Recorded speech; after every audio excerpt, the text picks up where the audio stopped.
Have you ever read a cheddar recipe and thought, no way, that is just far too complicated? Well, yeah, me too. A lot of them seem so over-the-top complex. But after making dozens of cheddars, I've figured out that there are really only a few key steps required. So I'm going to show you start to finish how to make and age a classic cheddar cheese the easiest way possible so you can do it yourself, even if you're a total beginner. Oh my gosh, you guys, I am overjoyed.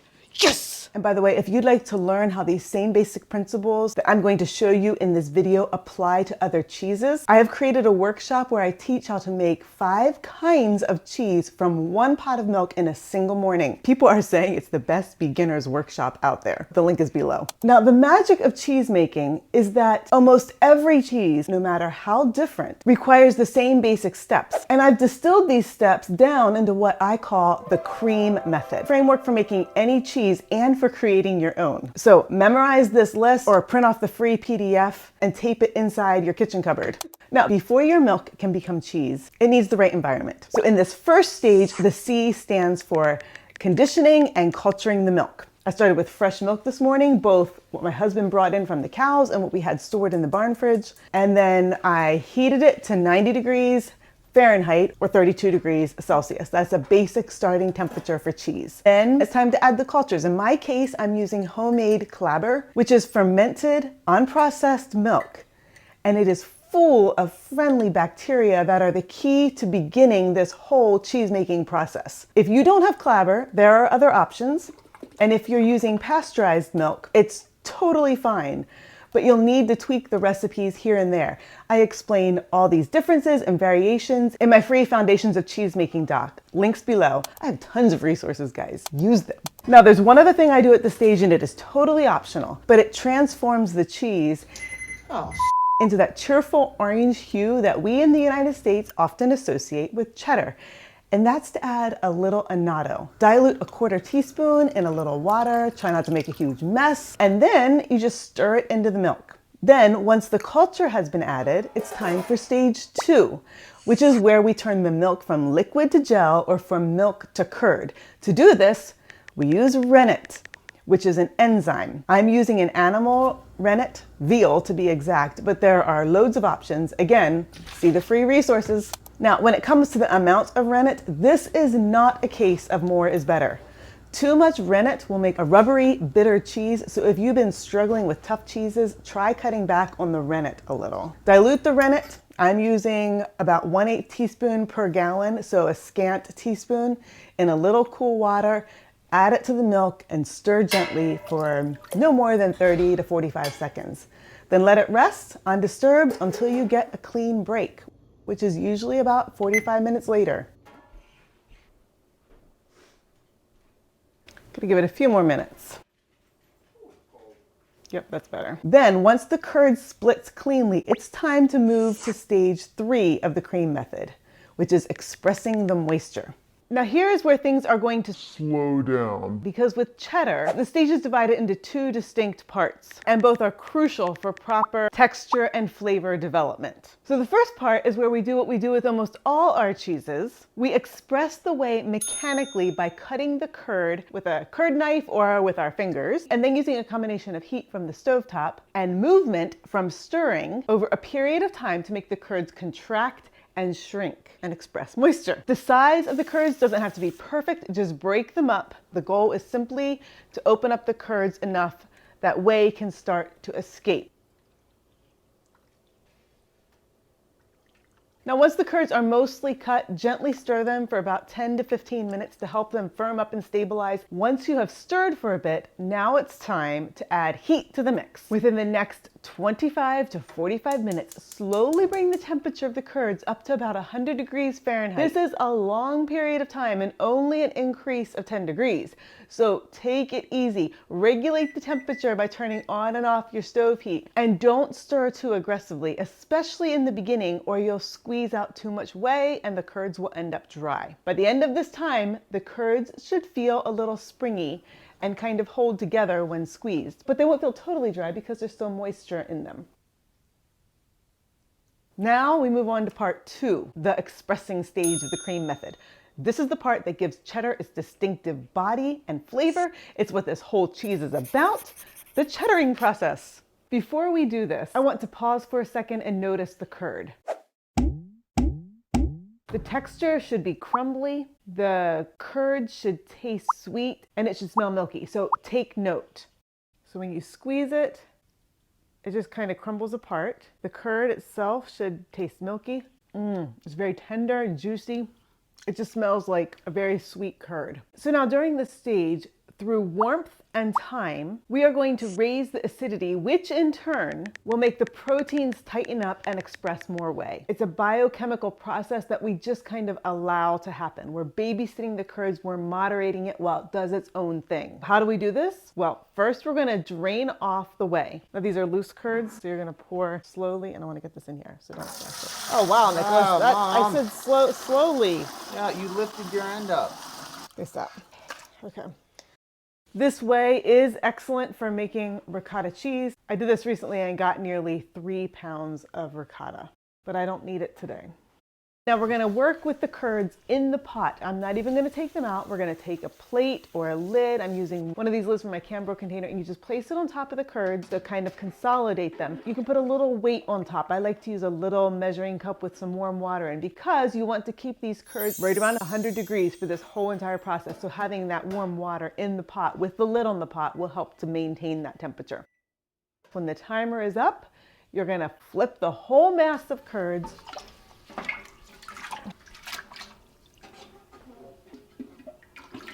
Oops, splashes. Let it go for another 15 minutes. I'm actually gonna drain off this whey a little bit because we don't need quite this much in here. So this is where the heart of the cheddaring rhythm begins. We're gonna tear the curd into 4 pieces and stack them on top of each other. You can either tear the curds or cut them with a knife. I'm using a knife, just going through, cutting them into quadrants. So let's take a look at how the curds are right now, so you can compare them to what they're like at the end of the cheddaring process. If you bend it, you can see how it breaks. It's gonna be breaking. I'm not gonna do it the whole way. You can see how there's still whey in it. It's still juicy. Woo, I'm spraying it out. It's getting a little chewy. I taste a little bit of tang, so the acid is developing, but it's still kind of crumbly and it tears pretty easily. So I'm gonna stack these up on top of each other.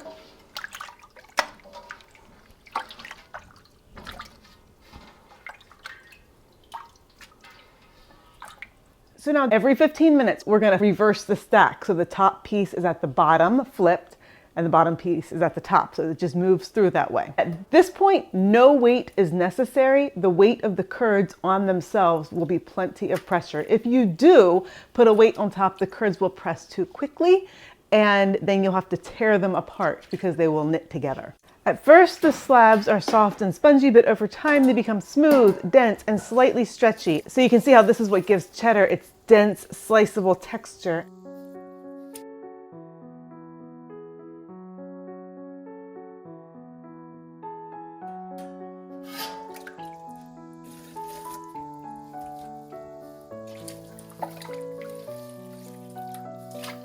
So you'll know the curds are ready when the slabs bend easily without breaking, and they feel elastic rather than spongy, and they taste gently tangy, a lot like plain yogurt.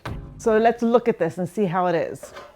So compare this to what it looked like in the beginning. You can see how you can bend it. Look how much that bends, and nothing even breaks. The surface is smooth and shiny. I mean, it's not smooth because it's like that. Let's go down under one. Maybe that'll be better to see. Yeah, you can see how it's pretty smooth on that surface right there.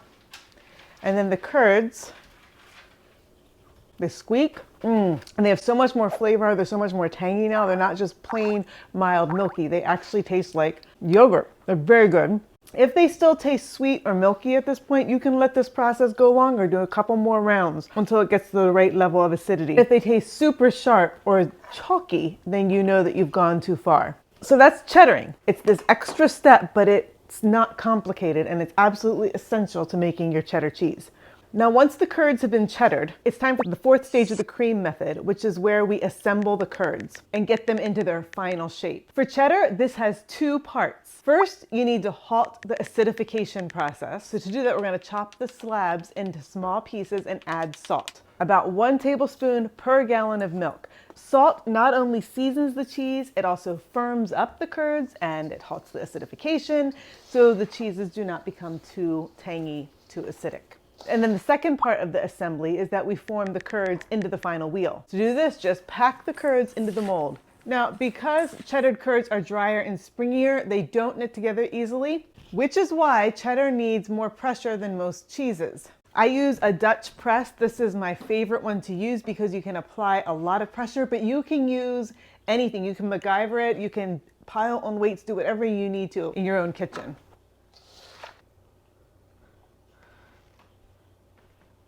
They squeak. They're delicious. Oh shoot. Uh-oh. Keep in mind that if you flip this cheese too soon, the cheese will fall apart. You see how the curds do not stick together.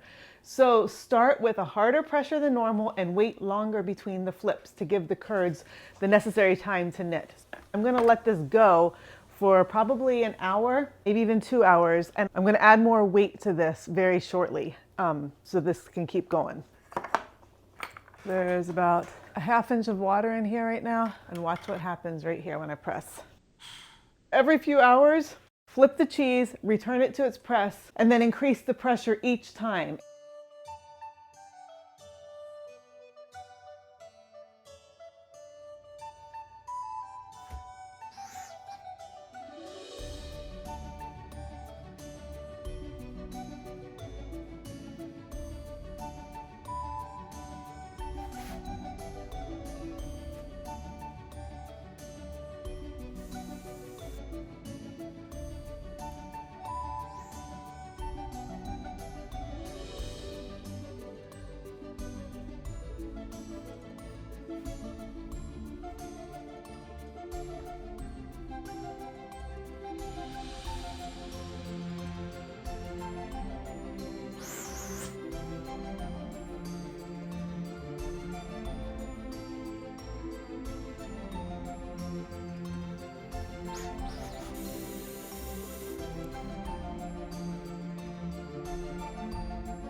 So once the cheese is done air drying, you're gonna have one solid, even wheel of cheese. It should feel firm to the touch and there should be no cracks or loose edges. The truth is, with a cheddar, as it air dries, you're going to start seeing those curds. They're going to become defined and there will be small cracks. So I recommend that the cheese go straight into a humid aging condition, either an aging box or the aging cave, and skip the air drying process completely if your humidity is low. Now we have arrived at the final stage of making this cheese, the maturing process. This is where the cheese develops its complex flavor. You, the maker, get to determine how sharp you want the cheddar to be. You can eat it young after about a month for a mild cheddar, or you can let it go a lot longer for something sharper. It's totally up to you. Now there are many ways that you can age a cheddar. You can let it develop a natural rind, you can wax it, you can vacuum seal it, you can cloth wrap it or bandage wrap it. I'm choosing to do a wax rind because wax allows for a natural gas exchange, which allows the cheese to develop its complex flavors while at the same time preventing mold growth. Here are a few cheeses that I just brought in so you can see them. This one is a wax cheddar cheese. This one is a cloth bound cheddar cheese. It has been wrapped with bandages and lard. This one is a Caerphilly or a Welsh style cheddar. And this one is a Derby cheddar. Those two are both natural rind. And then you have this other one, which is a vacuum sealed cheese. It is actually a Gouda. I don't have any cheddars that are vacuum sealed right now.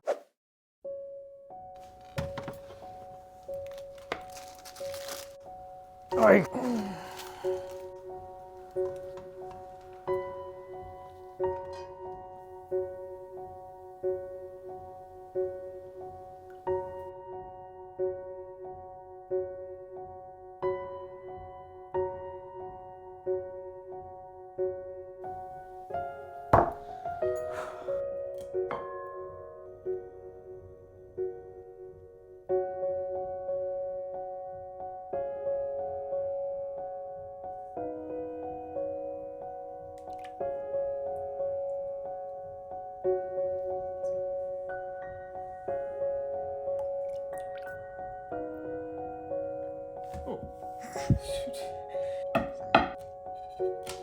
Good. Hi. You age the cheese at 50 degrees Fahrenheit-ish for however many weeks and months you want to go. Flip it weekly and just keep an eye on it. The longer you age the cheese, the more complex the flavor is going to get. It should be completely stable in its wax rind. My friends, it is time to cut into this cheddar. It has been being flipped occasionally, which I haven't shown you because it's just flipping it. There's nothing to see. The cheese feels firm, it's quite cold. Here's the thing that you need to know about this cheese. This is 3 months old. Temperatures in the cheese cave have fluctuated dramatically. We have had it go down to like 37, and then we've had it mostly be right around 40, 45-ish. And every now and then it gets up to 50, but mostly it's been cold. So this means that this cheese is aging a lot slower, which means it should be creamier and less crumbly, and it should be more mild flavored. I guess what I'm saying is if this cheese was being aged at 50, 55, it would be ready now. At the temperatures at which it has been aged, it should probably be 4 or 5 months. I'm not gonna be going by that. I don't really care. I just wanna eat the cheese. My one big concern is that those cracks that were in the rind when it was air drying, that some mold was in them just because it was exposed to the air, and then I sealed it in with this wax, and that mold has developed into the cheese. That's my big concern. So just wiping it up to get off the, the cave dirt or smells. It's totally clean. There's really no cleaning when you have a waxed rind cheese. It's rather dreamy, actually. Now for the moment of truth. I'm actually quite nervous. How do I want to cut this? Let's just cut partway in. Oh my gosh, it's hard. Oh my gosh, it's really hard. Oh my gosh, hang on. Friends, I'm dying over here. No, I'm back.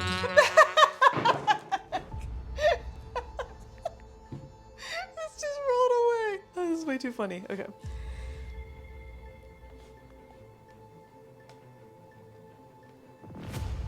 I'm only gonna go about halfway down into the center. Did I get to the center yet? Yeah. Oh, you know what I forgot to do was make the knife hot.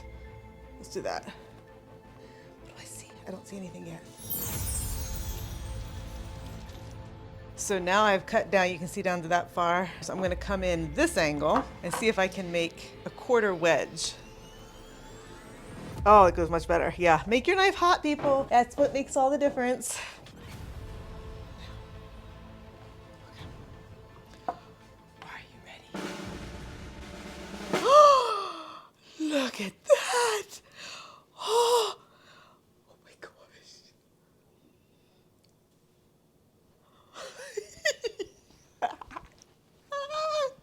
I am so excited. That is gorgeous. That is so gorgeous. All right, what am I looking at here? Oh my word. Look at that. Look. Wow. So you can see right here, little bits of that's from probably the hot wax cutting through right there. Oh my gosh, you guys. I am overjoyed. Yes! Oh, it's creamy. Oh, it's lovely. Look at that. Look at that. Look at that. Are you leaving, hon? Do you want to taste this? It's crumbly, but it's also creamy. Mm-hmm. It's mild. I like it. It has a little bit of a brightness to it. It's not sharp. Okay, bye. You can see all the little like crumbly thingies in there, but it knitted together beautifully, and it is just amazing. Like amazing, amazing, amazing. I'm so happy. One more thing. When you take this off, I just want you to see how this works. It kind of sticks a little bit. Not really. Look at that. Look how smooth that is. You just pull this off. It just slips right out. Oh, look, you can. There's a little bit of mold right there. See that? So I was worried I would have that all through and going in. And those white things, that's totally fine. Just cut that little bit out, but it's not a problem at all. But actually did go down in a little bit. Ooh, ooh. This just gets washed with hot water. Now that I know that waxing cheeses does not get the mold into the cheese, I'm gonna do this all the time. This is a fantastic way to do a cheese. We didn't do the melt test yet. Cha-ching.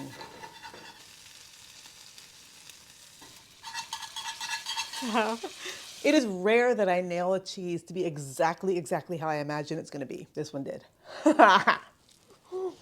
You win some?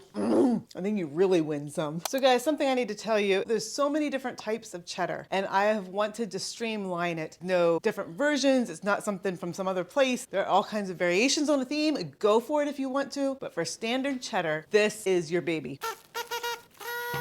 Hey, come taste this. Tell me what you think. Tastes like Colby. It's not Colby. Do you like it? It's sharp.